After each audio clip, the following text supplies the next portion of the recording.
Ay, después no van a mirar. Van para el almuerzo y no se van.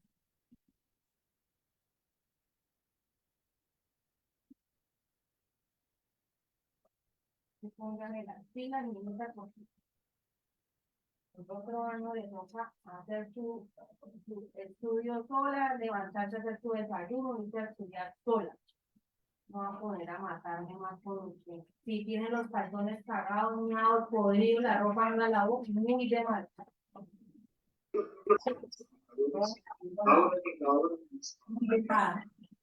Señores que con ustedes. La bendición de Dios, omnipotente Padre, Hijo y Espíritu Santo, descienda sobre todos y cada uno de ustedes. ¿Y por qué no me habla?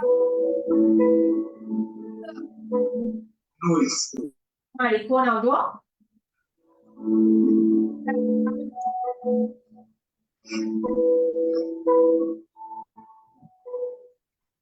María, Madre del Gran Comunicador, venimos con profunda fe y unidad los cristianos del nuevo milenio para poner en tus manos al canal Cristo Visión.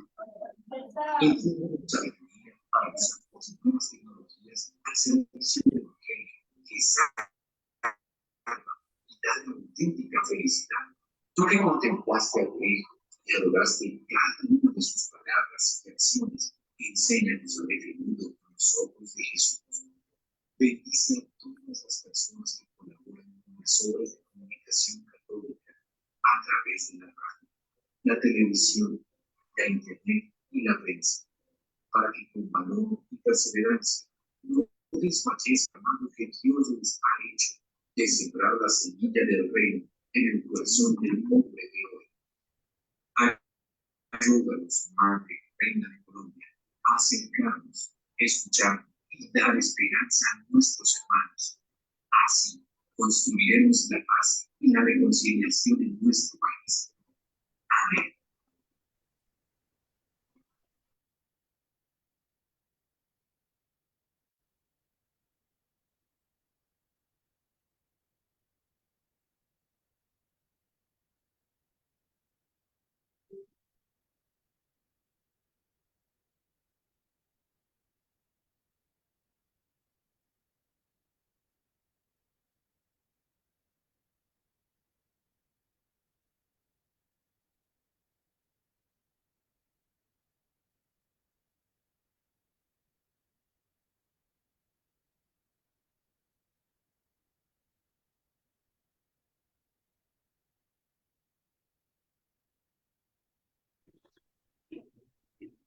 Y ahora buena interacción.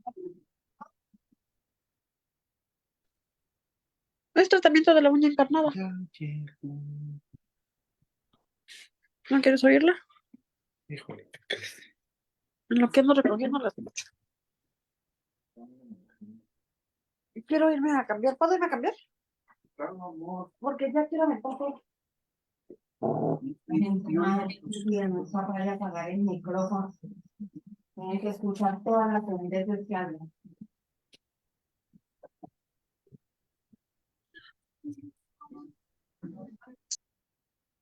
No, porque llegué a hacer a limpiar la cama por eso. Mi tiempo me da de ponerme en el micrófono.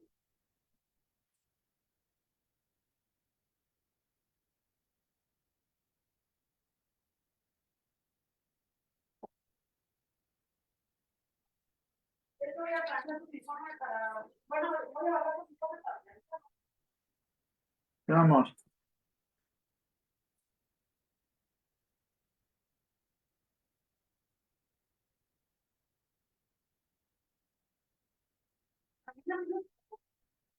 ¿Eh? Ah, ahí te dejé una mesita.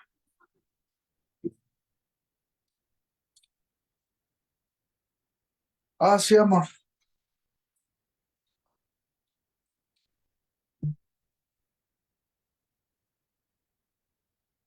Sí. ¿Qué cosas?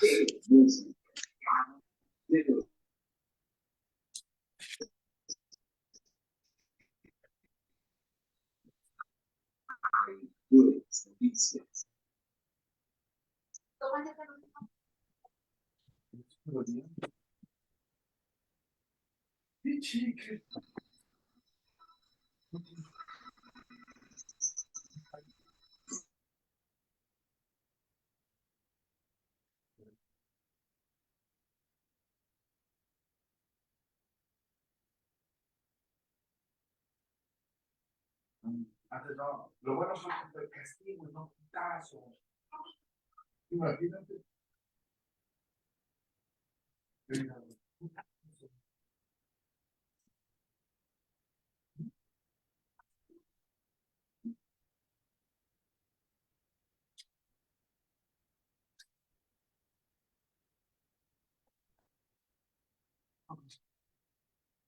No todos trabajar.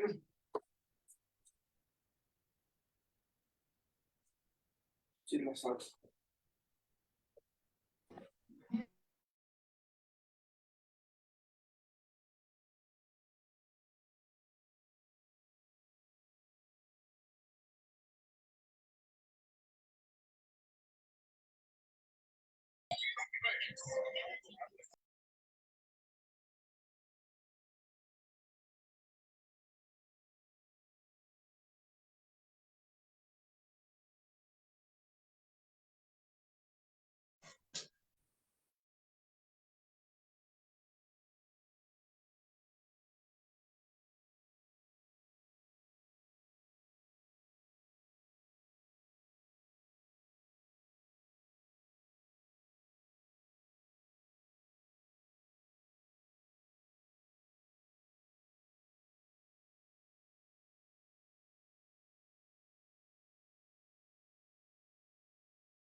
Hola, ¿qué tal? Saludos a todos.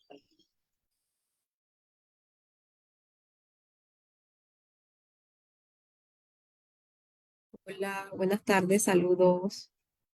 Buenas noches. Buenas noches. Muy buenas noches.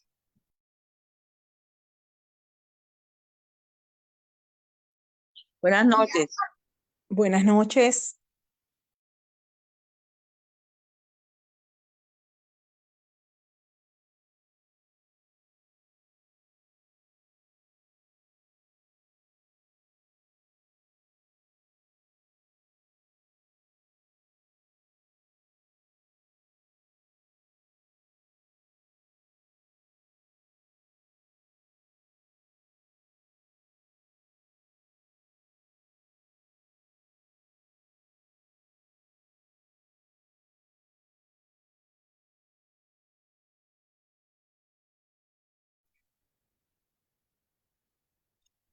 Muy buenas noches, estimados participantes. Les saluda Evelyn Mucha, asesora académica del Centro de Consultoría Internacional Público Privado Galeno.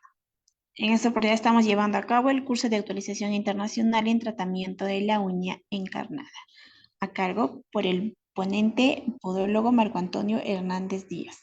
Antes de comenzar con la ponencia, voy a dejar algunas recomendaciones. Por favor, mantener micrófonos apagados durante la ponencia, al menos que el podólogo solicite su participación. Lo que son las dudas, las consultas respectivas hacia la ponencia se realizará al finalizar. Asimismo, cualquier duda o consulta respectiva para el material, la clase grabada, estamos dejando el contacto en el chat. Sin nada más que decir, podólogo, muy buenas noches, le doy el pase, puede presentar. Ok, muchas gracias, gracias. Buenas tardes a todos, buenas tardes, Galeno, saludos desde México. Nuevamente, podólogo Marco Antonio Hernández.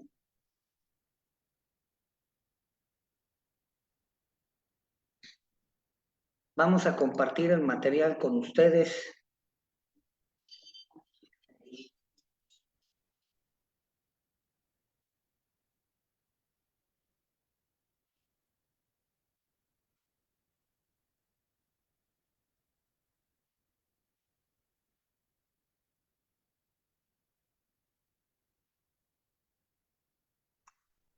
Bien, por favor, estoy experimentando algunos problemas técnicos. Me confirman si tienen en la pantalla el documento Tratamiento de la sonicocriptosis, por favor.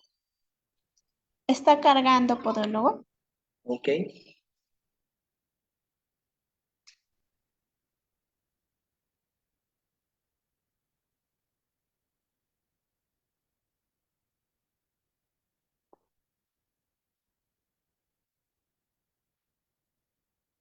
En cuanto tengan pantalla, me avisan.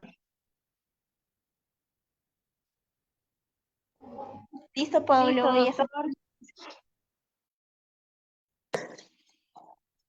Bien, vamos a ver el tema tratamiento de la sonicocriptosis, procedimiento básico de la uña encarnada. Sin duda que la enfermedad de la onicocriptosis es un evento traumático en el que la lámina ungueal, por diversas situaciones, puede producir una lesión en el tejido blando adyacente. Este va a producir una herida y va a entrometerse en el tejido periungueal. Va a producir una situación inflamatoria cuyo proceso de cicatrización va a estar impedido debido a que la lámina ungueal está ahí en la herida, produciendo un cuadro inflamatorio que encaja con lo que se conoce como enfermedad del objeto extraño. Así es que la onicocriptosis, como enfermedad del objeto extraño, básicamente el tratamiento es retirar el fragmento de la lámina que está produciendo la lesión y optimizar la cicatrización, a la vez de que se debe de impedir la infección del tejido.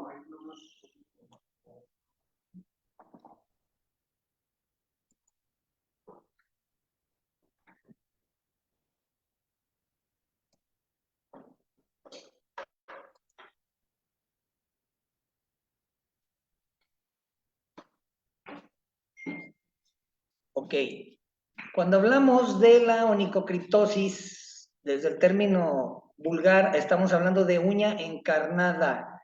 La uña encarnada, pues, es una lesión que puede ir desde leve, moderada o grave, con todo un cuadro inflamatorio, lo que corresponde a la enfermedad de un objeto extraño. El objeto extraño es la lámina ungueal. Va a producirse todo un torrente de proceso inflamatorio si no se interviene de forma rápida. Va a producirse edema, hinchazón, eritema y un proceso inflamatorio donde la cicatrización no se produce y va a haber una plétora de tejido en un intento de sacar el fragmento, lo que se conoce como hemangioma lobulillar. Ese hemangioma lobulillar va a ser bien evidente en la onicocriptosis de tercero grado. Signos y síntomas: conforme la uña va creciendo, la piel alrededor se va a expandir, puede cubrir totalmente la extremidad de la uña, hiriéndola. Con el tiempo, la uña va a herir el tejido y va a provocar intensa sensibilidad, dolor y agravamiento de los síntomas, junto con procesos de degradación del exudado por presencia de bacterias o por presencia de glóbulos blancos que van a fagocitar todas las células dañadas, produciendo un acúmulo del desecho metabólico que se conoce como pus. La presencia de pus, los exudados y toda la situación del exudado purulento es precisamente por la presencia de los microorganismos presentes en la lesión. De tal manera que cuando hablamos de la onicocriptosis es un evento de urgencia. No debemos pensar que ante la onicocriptosis, que está sufriendo una contaminación bacteriana con colección de pus, primero debemos de poner un protocolo de antibiótico limpieza para intervenir. No. Primero vamos a intervenir para eliminar el fragmento de la uña onicocriptosis para después producir un evento de cuidados con antibióticos y acelerar la cicatrización. Aquí debe de primero hacerse la maniobra porque es un evento de urgencia que puede agravarse.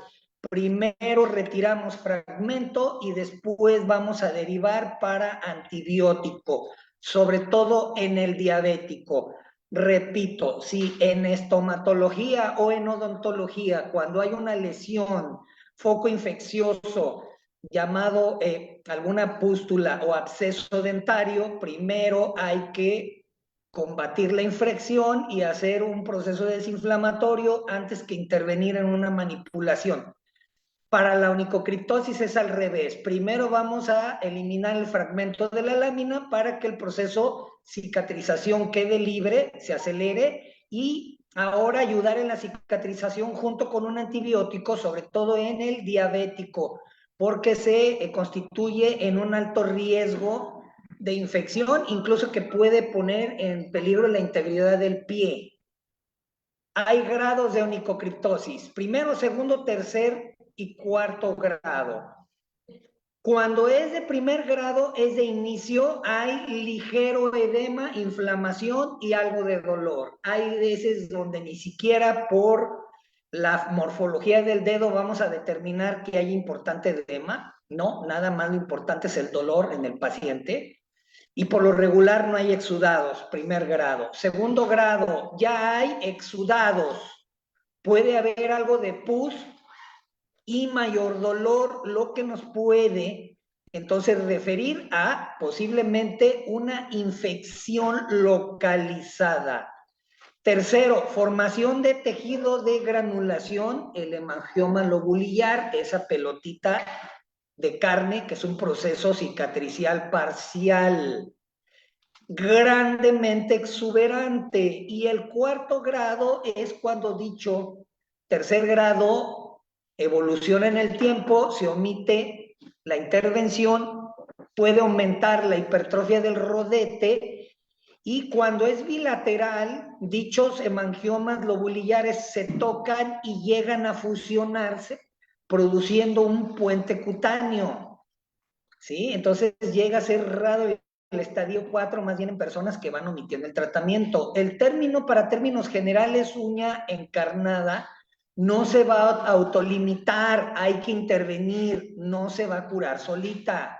La intervención debe de ser de índole o de naturaleza quirúrgica, simple o quirúrgica no invasiva, en la que va a precisamente consistir en una espiculotomía o espiculectomía. La espiculectomía es un abordaje conservador. En esta presentación vamos a hablar de los procesos de recuperación conservadora de la onicocriptosis y no de técnicas quirúrgicas. Bien, para el proceso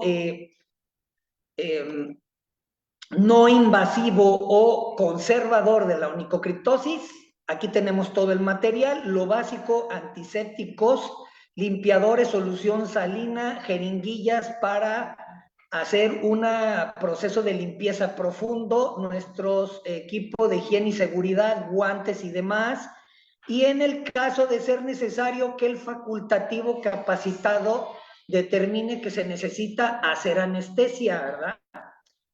Bien, ahí tenemos el material básico. Ahora vamos a proceder a hacer una buena limpieza, un proceso gentil de arrastre en el que vamos a hacer que todos los exudados se ablanden para hacer un desbridamiento básico de limpieza. Una vez que esto ocurre, ya estamos listos para hacer una limpieza profunda, después la antisepsia, y en el caso en el que no se determina que vamos a hacer una infiltración con anestésico, anestesia truncular, que optamos por un anestésico tópico, es necesario hacer una limpieza bastante acuciosa.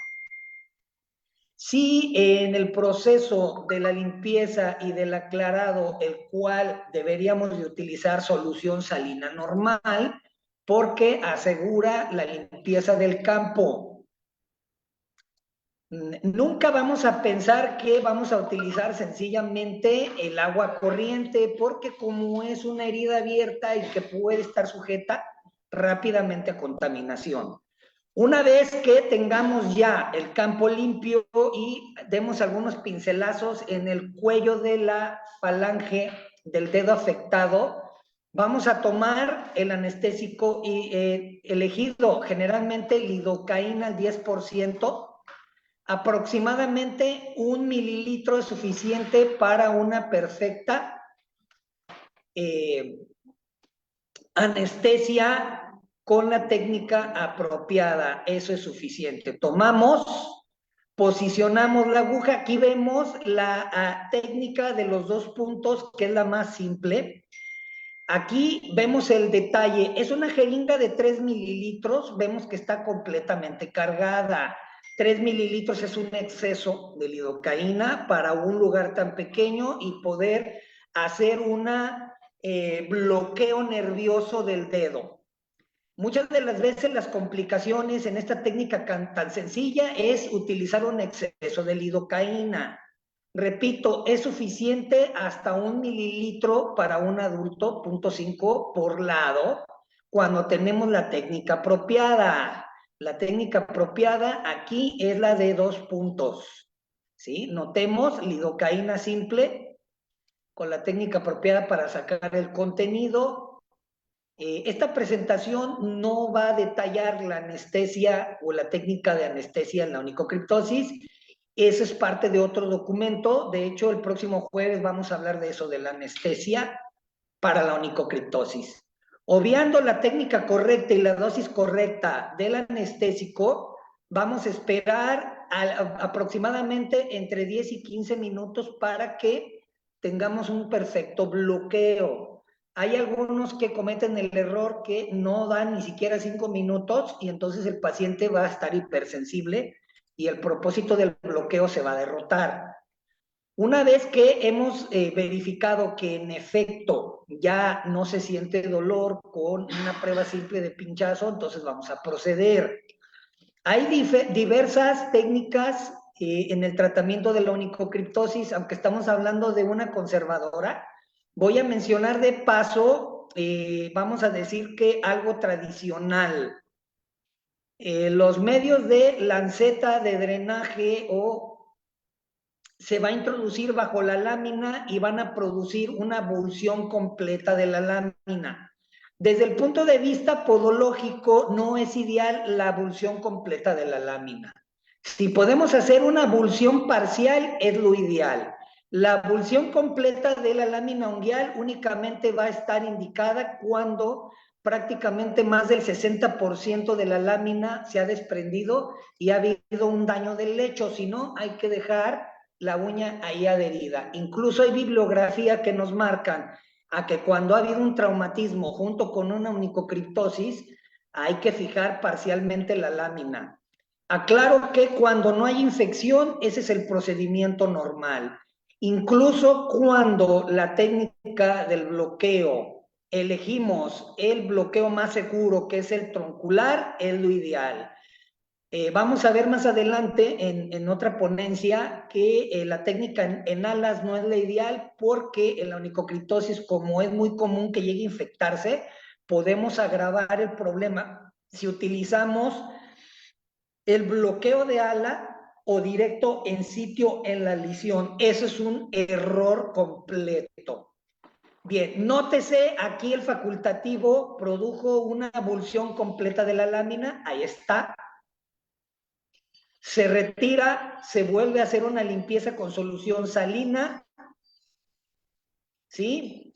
Se da pincelazos de iodopovidona o clorhexidina y se procede a un vendaje simple. Vean, ahí ya prácticamente eliminamos toda la lámina unguial. Una oclusión, 24 horas, se cita para una revisión únicamente y ver que evolucione sin ningún inconveniente. Y hay que esperar 30 días después para poder hacer reconstrucciones unguiales, porque hay que recordar que el tejido blando se cierra. Repito, de ahí que el tratamiento de la onicocriptosis, la abulsión completa, como vemos aquí, no es la ideal. En los tratamientos en medicina general es retira la lámina como tal, la abulsión médica. Y en podología sabemos que esto no es lo ideal, por lo tanto el podólogo no va a optar como primera línea la abulsión completa de la lámina. Ahora vamos a ver lo que es la espiculectomía simple. Ahí tenemos un corte con la alicata. Corte simple. A través de ese corte vamos a levantar un pequeño sector donde nos va a servir de guía para poder poner allí un guiador. Colocamos de guiador, hay que hacer ver que el guiador debe de tener un corte recto preciso, no debe de tener aristas porque estas pueden lesionar el tejido blando, ¿verdad? Y producir cortaduras. Entonces hay que revisar siempre el filo del guiador y que sea el apropiado. Espiculectomía parcial o total, eso depende del caso. Por lo regular, la espiculectomía parcial es suficiente para poder solucionar la mayoría de las onicocriptosis.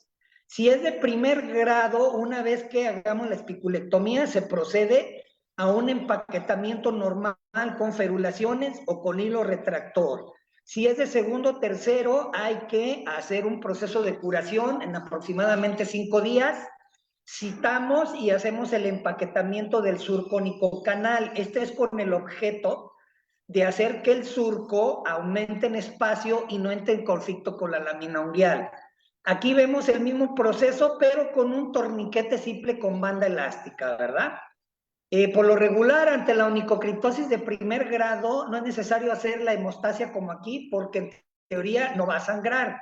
Segundo y tercero, vamos a ver que sí es muy fácil que sangre, por lo tanto, hay que hacer una buena isquemia. Hay que recordar, aquí tenemos una espiculectomía completa, la cual va a ir prácticamente cerca de la matriz. Vamos a extraer el fragmento de mucho mayor sector en tamaño, con cuidado para retirarla de la matriz. Este procedimiento de espiculectomía completa no va a incluir el legrado mecánico ni fenolalcohol, porque entonces estaríamos ante un procedimiento de onicocriptosis de tipo quirúrgico, ¿sí? Por lo tanto, la técnica fenolalcohol y de mecánica es objeto de otra presentación. Entonces, inicialmente vamos a decir que el proceso desinflamatorio va a ser desde el inicio una buena limpieza, y una vez que nosotros logremos una buena espiculectomía, el granuloma va a empezar a absorberse. Va a haber situaciones donde el granuloma es tan grande que necesitamos apoyarnos con algunos desinflamatorios simples. La más conocida, que nos va a servir para un proceso de antibiótico y desinflamatorio que va a asegurar una buena cicatrización, lo más común es la rifocina. Se va a colocar primero un algodón, mecha podológica, luego la mecha podológica se humedece con rifocina y 24 horas después se revisa el proceso de herida y se puede repetir la maniobra. Todo esto para asegurar que el paciente siguió indicaciones y no se contaminó. Si fuera en forma de crema, tenemos la mupirocina, que es de amplio espectro, muy utilizada como medio profiláctico para las infecciones post-maniobra. El otro es el fusidin o ácido fusídico al 2%. Bien, continuando, muchas de las veces se realiza diariamente este procedimiento para resolver el problema. Los estudios nos han mostrado que el hecho de hacer una buena espiculectomía, una limpieza, un apósito correcto y un antibiótico es suficiente en la mayoría de los casos para evitar complicaciones. Mayor edema y hasta riesgo de celulitis, que es la infección del tejido profundo. Hacerlo de esta manera nos va a asegurar una buena integridad y buenos resultados en la maniobra conservadora de la onicocriptosis. Entonces, estos procedimientos, la espiculectomía simple y la extracción del fragmento es simple, ambulatorio, con una buena técnica, resulta indoloro.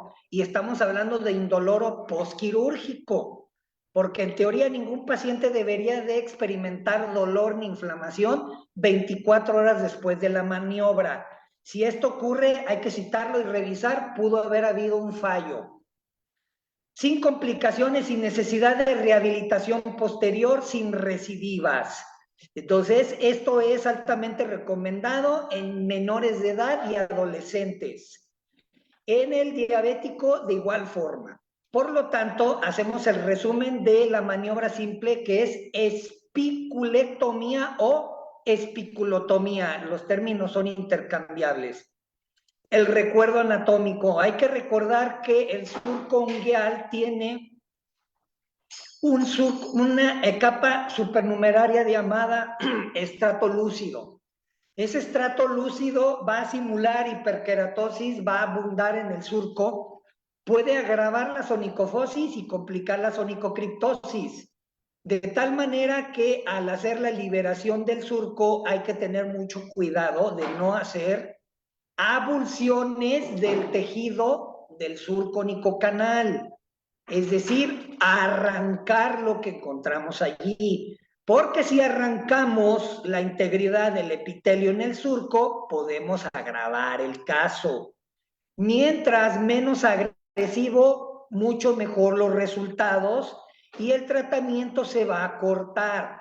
Lo que estoy diciendo, si haces una espiculectomía limpia, rápida y simple, en 3 días el paciente ya no va a experimentar molestias, pero si arrancas parte del epitelio del surco onicocanal, podemos irnos hasta 8 días en el proceso, por lo tanto no es lo ideal. Se va a iniciar con la onicotomía espicular, corte con la alicata, ¿sí? Además de preparar el campo, el protocolo normal, limpieza, desinfección, antisepsia, la zona, remoción de exudados, ¿sí? Se hace un corte con la alicata, se posiciona el guiador, el formón, la gubia o incluso la hoja de bisturí, dependiendo de la capacidad del operador. Algunos podólogos tienen bastante experiencia en el manejo del bisturí, por lo tanto, la maniobra es mucho más limpia y rápida con bisturí. Otros prefieren algún guiador en bisel, no importa. La idea es que hagas un corte limpio y sin complicar el caso. Esto nos va a asegurar una terapia conservadora en la extracción del fragmento.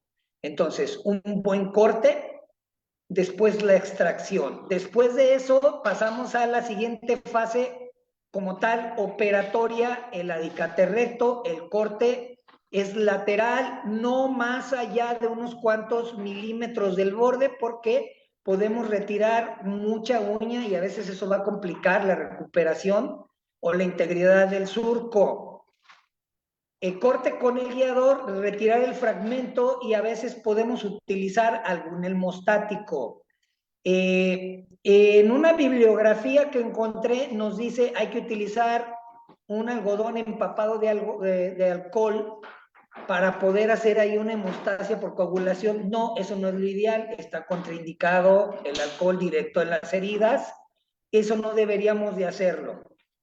El corte limpio, la extracción del fragmento. Para extraer el fragmento, al realizar un corte simple y un giro tanto del bisturí o como el guiador sale. Pero ¿qué ocurre cuando de repente tienes que utilizar una pinza mosquito o una pinza Adson para retirar el fragmento? Incluso tienes que traccionar con fuerza, entonces significa que la espiculectomía no fue la ideal, falló la espiculectomía, no pudiste hacer un corte limpio. Entonces hay que volver, hay que repetir maniobra para hacer un corte correcto y una buena extracción. Después de esto, ante el hecho de una sangrado porque no hicimos una buena hemostasia, puede producirse bastante sangrado debido a que es una zona acral. Se dice, puedes utilizar agua oxigenada para producir allí un proceso de hemostasia. Sí, lo que hay que entender aquí es que si utilizas agua oxigenada, hay que neutralizar con solución salina, porque el agua oxigenada puede producir acúmulo purulento, entonces tampoco es lo ideal. Siempre solución salina únicamente. Hay algunos hemostáticos como la espuma, la cual podemos aplicar directamente en sitio para poder hacer una buena hemostasia. A partir de aquí ya pensamos en hacer una oclusión simple, vendaje con una venda elástica, sustancias protectoras, y en el caso de que la onicocriptosis obedezca a una cuestión biomecánica, es decir, un dedo choca con otro, el calzado, vamos a ayudar con fieltros, Moleskine, Fomi, geles, Turboprot, prótesis de gel, etcétera. ¿Para qué? Para evitar las recidivas. A eso conocemos como medios de protección. Las otras indicaciones para la onicotomía espicular, precisamente cuando ocurre dolor avanzado por la onicofosis, también ahí podemos hacer el mismo procedimiento, ¿sí? Bien, en teoría una buena técnica debería de ser indolora. La cirugía menor del tejido de granulación, a veces hay controversia cuando realizamos una espiculectomía en una onicocriptosis de tercer grado, donde tenemos un hemangioma bastante grande, y entonces se dice, hay que cortar el hemangioma, se pinza y se corta con la pinza Adson y se corta con un bisturí del 15 y se extrae. Hay que aclarar aquí que hay que limitar perfectamente la base del hemangioma para no cortar piel lateral. Si hacemos un corte y nos llevamos piel lateral del rodete, podemos complicar el caso y hay riesgos de infección. Por lo tanto, hay que aislar el granuloma hemangiótico y cortar la base para hacer una extracción. Ante la imposibilidad de algunos para hacer un buen corte, se procede a la pinza de tejido. Esa pinza delgadita de punta y hacer un corte limpio. Si el facultativo no tiene la capacidad para hacer un corte limpio y verificar la base del hemangioma, entonces debería de hacer una oclusión con un desinflamatorio y citarlo días después. Entonces, eso depende de la destreza del facultativo. Bien. La descripción y pasos, en resumen, acabamos de mencionar, pero si tenemos que hacer el resumen, ahí tenemos la profilaxis, ¿sí? ¿Cuál es la causa de la onicocriptosis? Un factor biomecánico, una deformidad. Pasado el tiempo, para evitar las recidivas hay que hacer pedigrafías, estudio de la huella, estudio de la morfología, individualizar cada caso. Probablemente existe una hipercurva. Bueno, posteriormente vamos a pensar en utilizar ortonixias, bandas de memoria, corregir el surco. A veces la uña no es hipercurva, pero hay choque de un dedo con el otro. Hay que pensar en poder utilizar férulas protectoras, férulas del surco onicocanal o empaquetamiento con el hilo retractor. El empaquetamiento con el hilo retractor se puede utilizar previo a las ortoniccias. Esto quiere decir que podemos poner el hilo retractor por 1 o 2 meses para que el espacio sea el apropiado y nos facilite la aplicación de la ortoniccia con alambre. Muchas de las veces se prefiere hacer la banda de memoria porque podemos omitir este paso. Sin embargo, posoperatorio en los pacientes de la onicocriptosis recalcitrante es importante proteger el surco onicocanal a medio de una ferulación. Muchos podólogos optan por la mecha podológica de algodoncito, ya hay que abandonar eso. Ahora tenemos el hilo retractor, hilo de retractor gingival de diámetro el más grueso. Hay que poner un pequeño fragmento, ponerlo en el surco, el cual técnica simple nos va a ayudar, entre otras cosas, a recuperar la integridad y evitar que la uña se vuelva a encarnar. Entonces, utilizar hilos de retracción tiene ventajas, es económico, fácil de utilizar, fácil de colocar, se puede conseguir en el mercado odontológico de forma muy común y de buen acceso. La colocación es muy simple, no requiere de gran destreza, simplemente cortamos un fragmento, lo ponemos en el surco, lo empujamos con una cucharilla y se coloca entre la uña y el tejido blando. Así de simple. Aquí tenemos una descripción gráfica de lo que es el hilo retractor. Es un hilo trenzado, el cual no se va a deshilachar, va a ofrecer ventajas mecánicas, va a absorber el movimiento de la lámina, va a proteger el choque de la lámina con el tejido y eso va a evitar que la uña continúe encarnándose. Entonces, se habla y se dice que hay 125 tipos de hilo retractor. Por lo tanto, hay algunos que son impregnados, otros no. Aquí preferimos el hilo retractor simple trenzado sin medicar de algodón, ¿sí? De algodón o algodón poliéster, el cual nos ofrece muy buenas ventajas mecánicas y fácil de colocación. Difícilmente se sale del sitio y tiene la otra ventaja que podemos medicarlo. Nos va a servir como una estructura de choque y va a proteger el surco de la intromisión de la lámina. Ante el hecho de que la lámina tenga buena integridad, pero no la biomecánica, esta es una buena solución junto con el resto de las técnicas. Quiere decir que si queremos hacer una ortoniccia, podemos evaluar si podemos utilizar el hilo retractor. El hilo retractor, la marca más conocida es el Ultra Pak.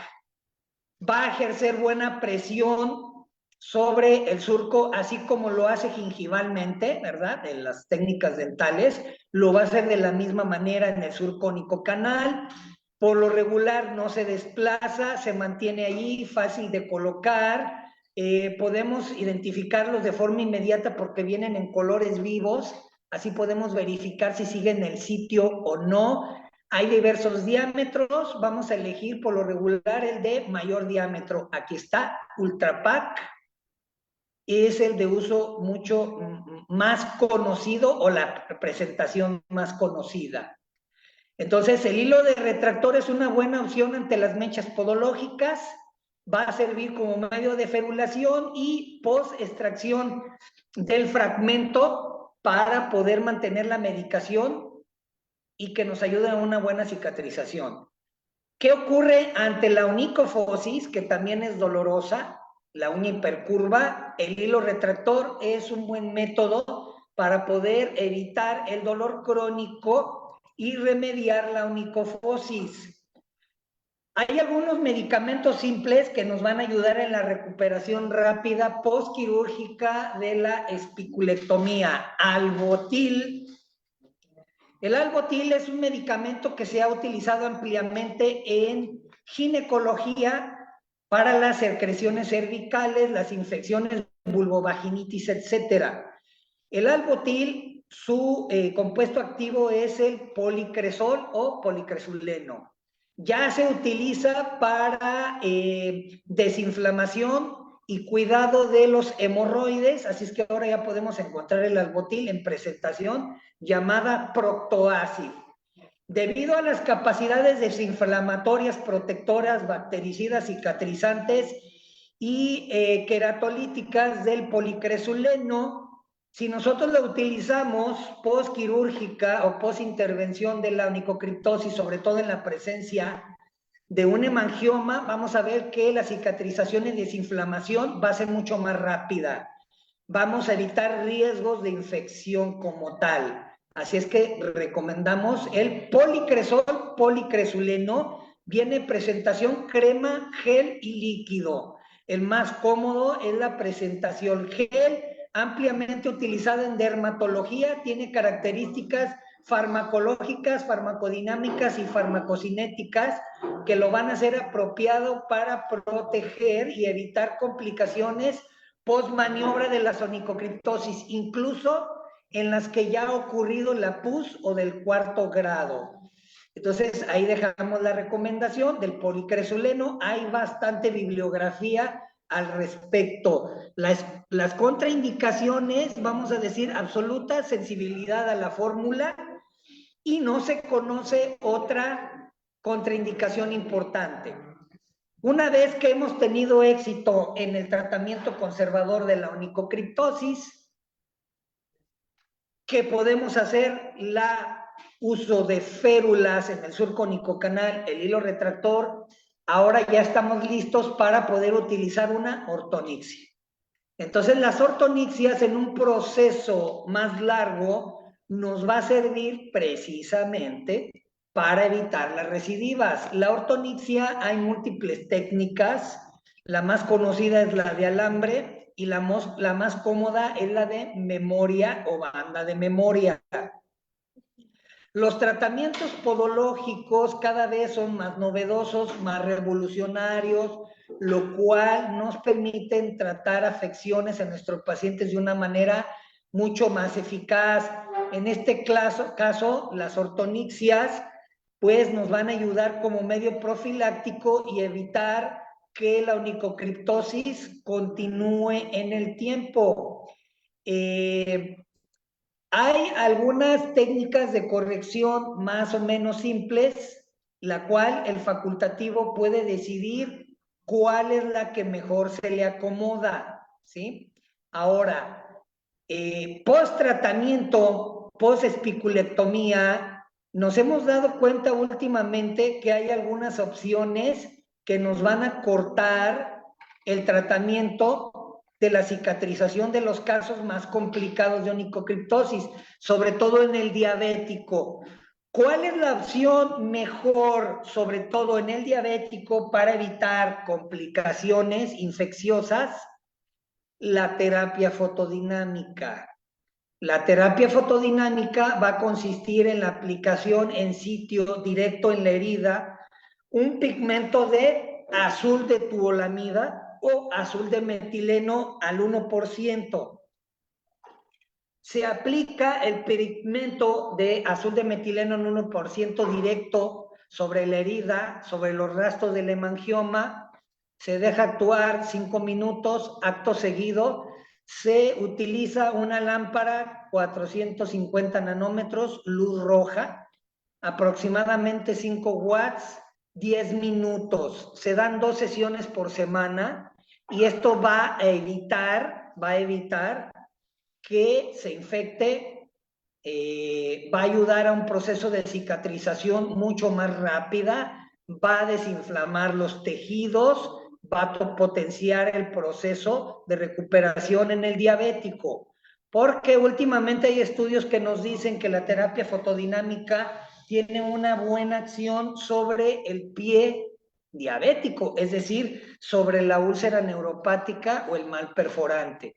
De ahí que sea una buena opción en el tratamiento final postquirúrgico de la espiculectomía y tratamiento conservador de la onicocriptosis. Entonces, vimos las maniobras conservadoras más comunes para remediar la onicocriptosis, tanto como profiláctico como intervención inmediata, ¿sí? Espiculectomía, corte parcial o corte total de espiculectomía, y profiláctico con ferulación en el surco onicocanal con hilo retractor o con técnicas de ortonixia. También vimos algunos medicamentos de seguridad que nos van a ayudar a un buen proceso y resolución de la onicocriptosis, tanto aguda como a largo plazo. Bien, gracias. Terminamos esta presentación. ¿Hay algunas dudas? Vamos a escuchar sus dudas. Los escucho, muchachos. Pueden abrir su micrófono y hacer las preguntas que consideren pertinentes. Buenas noches. Buenas noches, Doc, ¿cómo estás? Sí, hola, ¿qué tal? Doc, es que yo tengo una duda desde Hola, la bien, clase gracias. pasada y pues esta vez lo volviste a nombrar y es el tema de la bombilla roja para la terapia fotodinámica. ¿Sirve cualquiera o hay una en especial? Es que pues yo la estuve buscando y hay pues muchas, pero pues no sé si sirve un bombillo normal LED. Ok. No, bueno, más o menos normal no, pero les voy a dar una especificación técnica muy simple. Ahí les va. Luz LED. Si ustedes utilizan un bombillo y luz LED, eso va a asegurar que la luz LED sea fría y no tenga por ahí alta energía que pueda producir incomodidad o hasta una posible quemadura en el paciente. Entonces es luz LED. 2, color rojo, 450 nanómetros. 3, entre 5 y 20 watts. Entre 5 y 20 watts. El teléfono allá. Mi amiguito, Tercero, tu clon. cuando Te ves dicha nervioso, te va a probar. luz roja viene en combinación. Tu clon, ¿cómo se dice? Perdona, Doc, es que los otros compañeros tienen A ver, por favor, sí, su micrófono. Micrófono, perdón, y no me han dejado escuchar bien. Bien, ahorita repito, es que, bueno, ya, repito nuevamente, voy a repetir las indicaciones, ¿ok? Gracias, Doc. Luz LED. La LED es una emisión luz de diodo. El diodo es un método de estimulación de fotones entre placas dopados con diversos minerales como itrio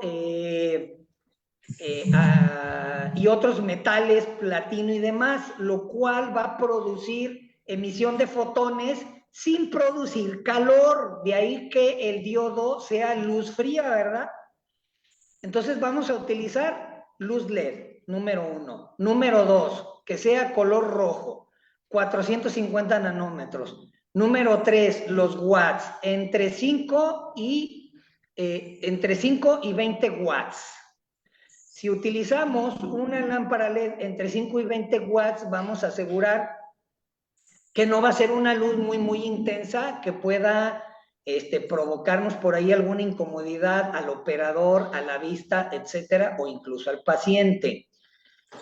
No es necesario poner gafas al paciente, al operador sí, porque podemos estar ahí prácticamente haciendo varias maniobras al día, por lo tanto lo indicado es utilizar unos gogles protectores, pueden ser polarizados normales. El cuarto punto, esta lámpara LED puede ir en combinación con infrarrojos, es decir, 850 nanómetros. Podemos combinarlos sin problema. Entonces, podemos buscar lámpara LED roja entre 5 y 20 watts, dar una sesión de 10 minutos y de esta manera prácticamente no hay efectos secundarios, no hay riesgo de quemadura, no hay riesgo de complicación, absolutamente. No sé si se entendió las especificaciones técnicas de la lámpara. Doctor, disculpe. Sí. De 450 nanómetros. Sí. ¿Verdad? Sí, lo que pasa es que entre 430 y 450 va a ir del rojo naranja al rojo intermedio y al rojo cereza. Mientras que se mantenga en ese rango, no importa si es muy rojo o más o menos rojo.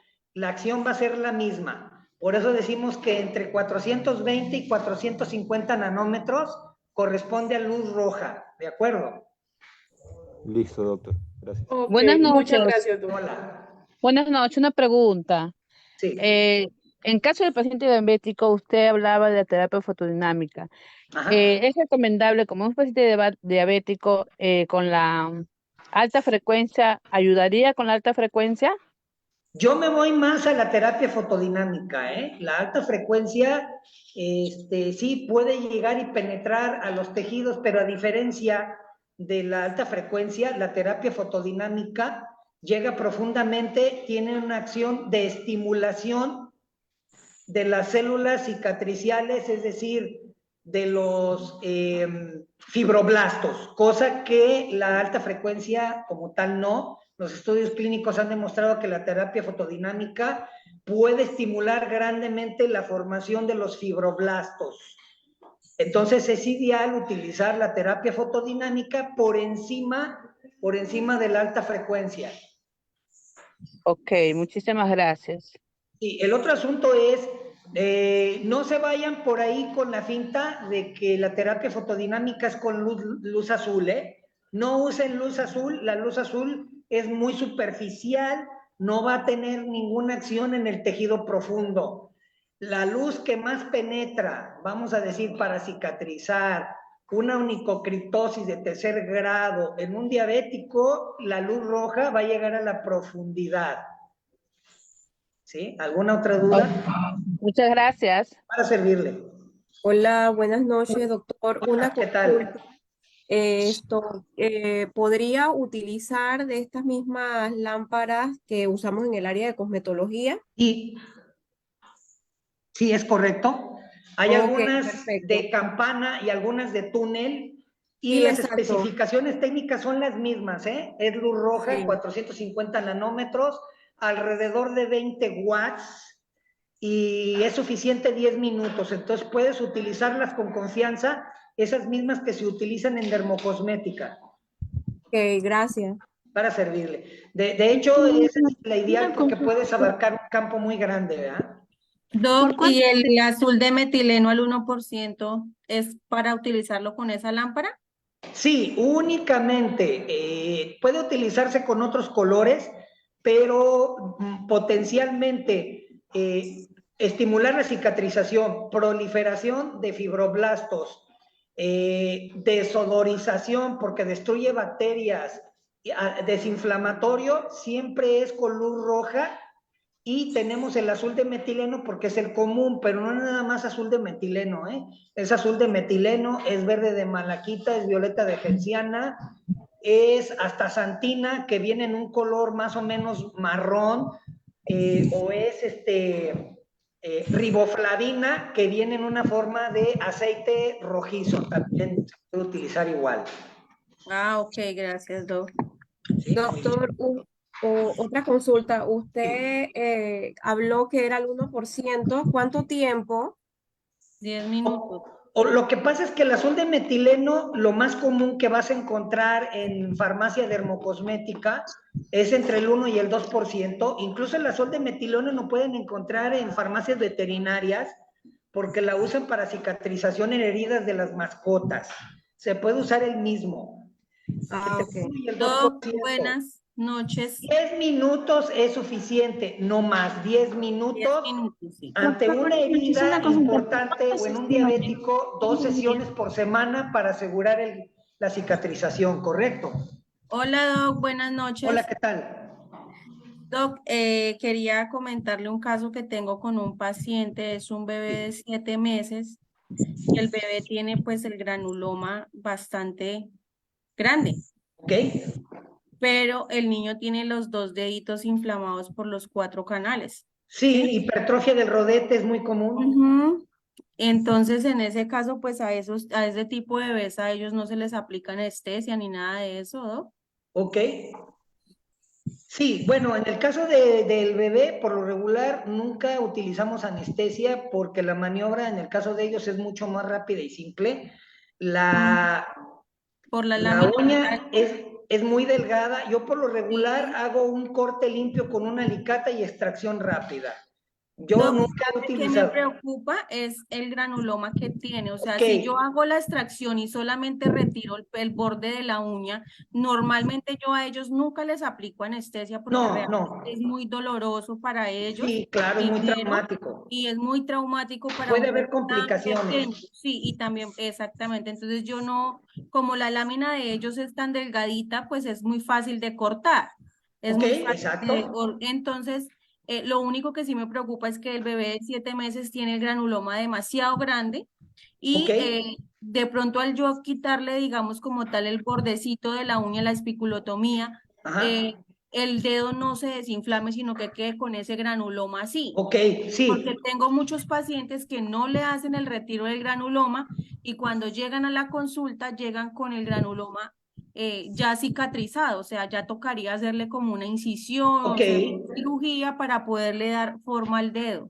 sí, Como bien, tal. mira, te voy a recomendar lo siguiente. Cuando hagas eso, extracción, espiculectomía en un lactante, en un menor, corte y retiro rápido, ¿sí?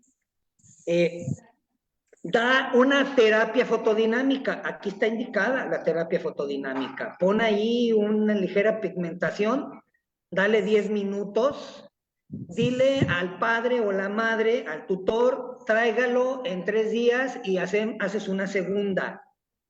Entre esos días y posterior le va a aplicar ahí directo en el dedito, puede aplicarle directo ahí sobre el hemangioma el policresuleno.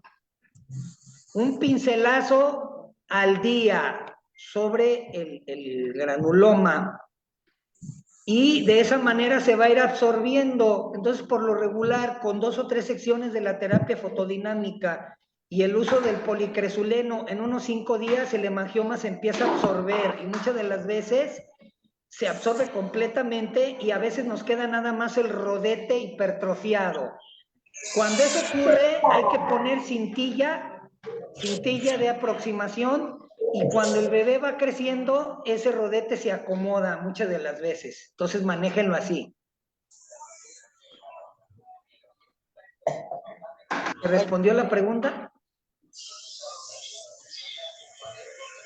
Bien, ¿alguien más por ahí levantó la manita? ¿Quién es? Una Ferdali. consulta. Sí. Tengo un paciente que acudió al consultorio ya se había retirado lo que es el uñero, ¿no? Pero en ambos laterales he observado que su uña está negro, ¿no? Menciona que después de la extracción es sello. Uno puede ser porque, claro, ha habido coagulación de sangre o por una mala higiene. ¿Cuál de esos Sí, dos factores podría ser? sí. ¿Y la pregunta es qué?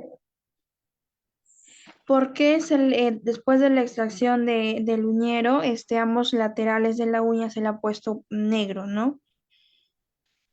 Ok, probablemente quedó por allí sangre coagulada y está en proceso de degradación. Si el paciente pone directo agua oxigenada y hay efervescencia, pues es indicativo de que no ha cicatrizado y hay algún problema, entonces hay que citar a revisión. Si el paciente se aplica todos los días en esa parte que está oscurecida, vamos a decir policresuleno, todo eso se cae, se desbrida y el epitelio se renueva. Puede existir los surcos con un color oscuro, pero mientras que la vascularidad no se afecte, es decir, el llenado capilar es normal, hay buena respuesta circulatoria, no hay de qué preocuparse. Pero si vemos que en el surco está oscuro y la vascularidad no es normal, el llenado capilar está retardado, entonces hay que revisar la causa. Puede haber allí un proceso donde se produjo una isquemia por largo tiempo. Cuando hacemos anillo hemostático y hemostasia, no debe de ser más de 50 minutos porque puede producirse algún daño importante en el tejido, ¿de acuerdo? Entonces hay que manejarlo de esa manera, ¿sí? Gracias, doctor. Otra consulta más. Sí. Después de la inculpación, acudió un paciente que en el lecho unguial, por la lúnula, en esa parte, había como una manchita blanca, ¿no? Ok. Y no una manchita blanca como si fuese secreción, o sea, la pus blanca, pero no sé si es secreción o qué es lo que haya pasado ahí, es lo que ha pasado con un paciente, ¿no? Después de la Sí. extirpación. ¿Qué ha ocurrido ahí, no?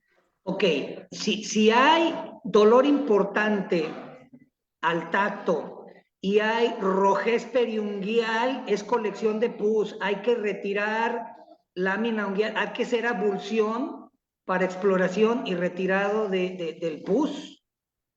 Ahora, si ocurre que no hay rojez y no hay dolor importante, entonces eso puede ser un microtraumatismo, un golpe directo, o puede ser la aparición de una leuconiquia postraumática. Después de un golpe puede aparecer mancha blanca y puede aparecer una leuconiquia. Hay que hacer un interrogatorio completo y ver si el paciente no se automanipuló, se lesionó o se levantó el sello cuticular. Si falló el sello del eponiquio, probablemente estemos ante un proceso inflamatorio que vaya a producir esa mácula en la uña. Entonces, cuando dicha mancha importante, como les digo, va acompañado de rojez alrededor del tejido, en el borde proximal, y algo de dolor, hay que retirar la uña y hacer una exploración porque probablemente hay colección de pus. Si no, no hay de qué preocuparse, hay que seguir y verificar el avance de la uña y hay que verificar si hay cambios. ¿De acuerdo? Buenas noches. Hola. Yo quería preguntarles si no tenemos la opción de una terapia fotodinámica, ¿qué otro podemos implantar? O sea, ¿qué otro medicamento podemos utilizar para bajar los granulomas? Sí, el policresuleno es lo mejor que hay para bajar los granulomas, para limpiarlos, para hacer escarectomías, para hacer un desbridado autolítico, para acelerar la cicatrización. El policresuleno, ¿verdad? El policresuleno es la opción ideal. En segundo lugar, la rifocina.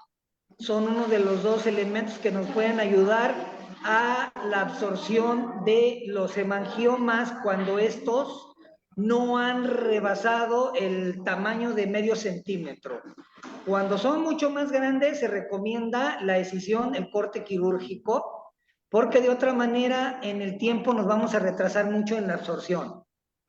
Entonces estos medicamentos son los ideales si no tienes para terapia fotodinámica, ¿de acuerdo? Ok, gracias. Para servir. Buenas noches, doctor. Una preguntita. Bueno, dos preguntas. La primera, me gustaría hacerle una pequeña consulta en el sentido de cuando usted hablaba de colocar la lidocaína al 2%, mi pregunta es, ¿la lidocaína al 2% cuando es una persona diabética o hipertensa, hay alguna contraindicación en el sentido de que se coloque con o sin epinefrina? Bueno, lo ideal es hacerlo sin la epinefrina, porque hay veces, como es una zona cral, a veces la epinefrina llega a ser una vasoconstricción bastante importante y vamos a ver disminuido la perfusión tisular. Entonces, no, lo ideal aquí es utilizar nada más lidocaína al 2% y hasta allí. Si hacemos un torniquete simple, no muy apretado, ese es suficiente. Realmente no necesitamos el control de la hemorragia aquí con epinefrina, aunque parece ser que no hay problema para, vamos, se dice que es una leyenda urbana, no, pero la experiencia nos ha demostrado que en ciertos casos la epinefrina puede llegar a complicar, sobre todo en los diabéticos. Entonces sigan utilizando la lidocaína normal al 2%, un torniquete bien puesto y eso es suficiente. Ok, otra pregunta, doctor. Cuando usted hablaba de el policresuleno, ¿usted lo recomienda colocarlo cada cuánto tiempo? ¿Cada 6, cada 8 horas o cómo sería allí? Una vez al día por 7 días para absorber los hemangiomas de tamaño considerable. Ok, Si el eso sería, hemangioma es muy pequeño y fue una onicocriptosis de segundo grado, solamente con que le hagas una sola aplicación en tu consultorio, un parche, y él lo retira el día siguiente, a veces es suficiente con una sola aplicación. Pero si el hemangioma es un poco más grande, se aplica una vez al día por unos 7 días y hasta que se absorba. ok, doctor. Y mi última pregunta es, en caso de los menores, ¿usted recomienda, es recomendable vendarlo las primeras 24 horas o se le manda a que el papito le coloque eso allí? Porque como ellos son, a veces cuando no son caminantes, pegan o chocan con cualquier cosita, Claro. entonces la cicatrización, ¿cómo sería allí? Bien, miren, en el menor, el lactante, nunca se deja cintilla, parche simple, porque se lo puede tragar a veces, vamos, si está contraindicado. Va a parecer exagerado, pero no. En el paciente pediátrico, lo que vamos a hacer es hacer un vendaje completo, vamos a decir simple del pie, para que el bebé no se arranque nada ni trague nada. La otra opción es hacer un vendaje simple con una venda elástica en el dedo afectado y pedirle al padre que mantenga todo el tiempo un calcetín limpio. De esa manera podemos correr riesgos, porque el lactante, como les digo, está contraindicado poner cintas vendajes porque se los han llegado a tragar. Entonces, un medio oclusivo en el dedo afectado, un calcetín limpio y dar instrucción a los padres que todo el tiempo vigile que el bebé no se lo retire. Doctor, Gracias, doctor. y en el paciente pediátrico, el uso del hilo retractor está bien o qué? Sí, sin problema en el paciente diabético, el hilo de retractor como tal, hay que darle indicación que al tercer día, con agua simple en su baño, el hilito puede salir solo sin problema, no hay contraindicación en el caso de ellos como tal, y más si le ponemos algún medicamento cicatrizante protector, mupirocina, rifocina, policresol, sulfadacina de plata, etcétera. Por lo regular en el diabético no complicado, con una buena limpieza y vigilancia de la herida es suficiente.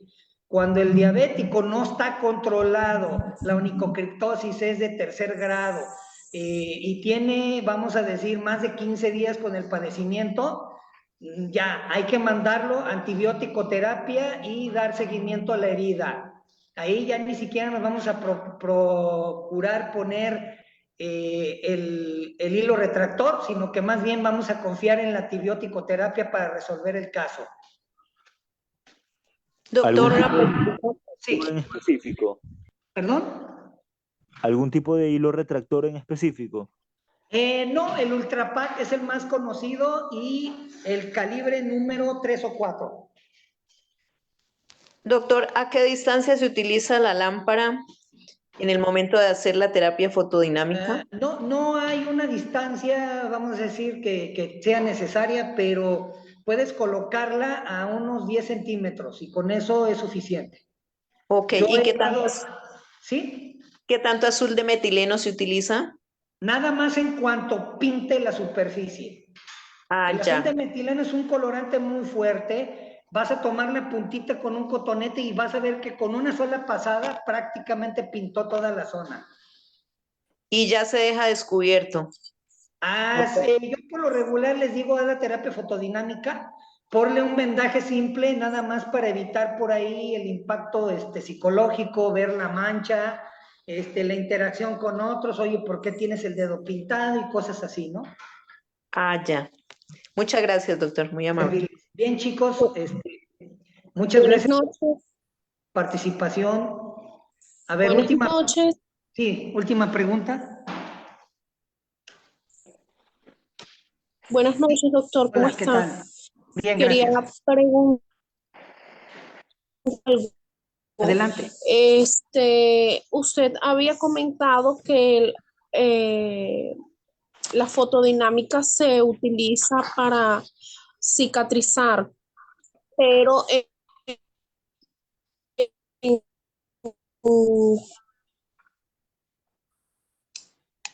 Sí, no escuché la pregunta. en clases anteriores,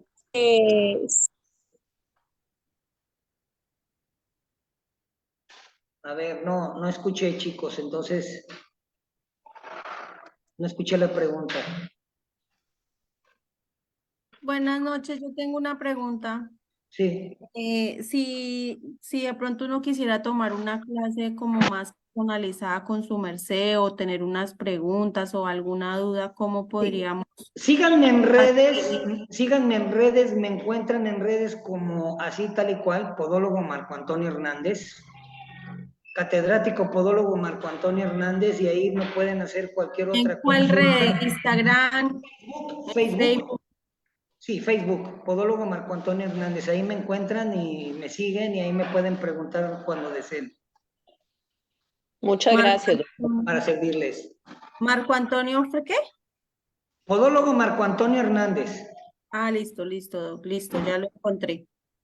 Perfecto, ¿sí? Bueno, Doc, sí, muchas gracias. Dios le bendiga. Doc, qué pena, Gracias. una pregunta Sí. muy chiquita.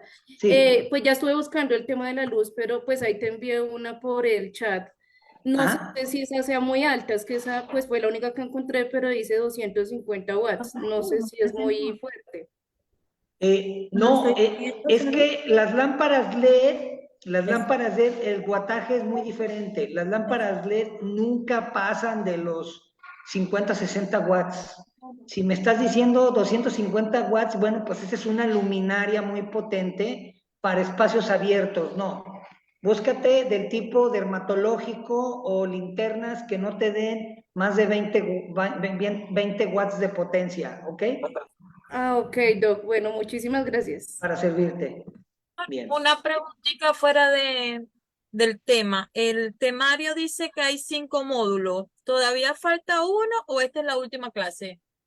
No, no sé, el representante Galenos le responde esa pregunta. Yo sé que el próximo jueves tenemos la anestesia en la onicocriptosis y con ese cerramos el tema, pero no sé si hay otro bloque, ¿de acuerdo? Creo que nomás eran 4 y ya llevamos 4 martes, perdón. Ah, ok. Sí, yo me imagino que sí. Yo nada más les digo que para el jueves tengo que hablar de anestesia en podología. Sí, pero lo están promocionando como un módulo aparte del Ah, ok. No, trabajo. chicos, les digo, yo desconozco eso. Ante esas dudas, pregunten al representante Galenos, porque no sé decirles de cómo acomodan ellos, ¿eh? Bueno, gracias, doctor. Para servirles. Bien, chicos, hasta la próxima. No, este jueves, anestesia, próximo jueves. Gracias, Doc, muy amable. Adiós. Dios te bendiga. Bye. Chicos, me tengo que retirar. Aquí donde yo estoy ya se me acabó el tiempo, ya me tengo que ir. Muchísimas gracias. Síganme en redes. Síganme en redes, ahí les puedo seguir ayudando. Muchas gracias. Hasta la próxima. Feliz noche. Gracias, igual. Gracias.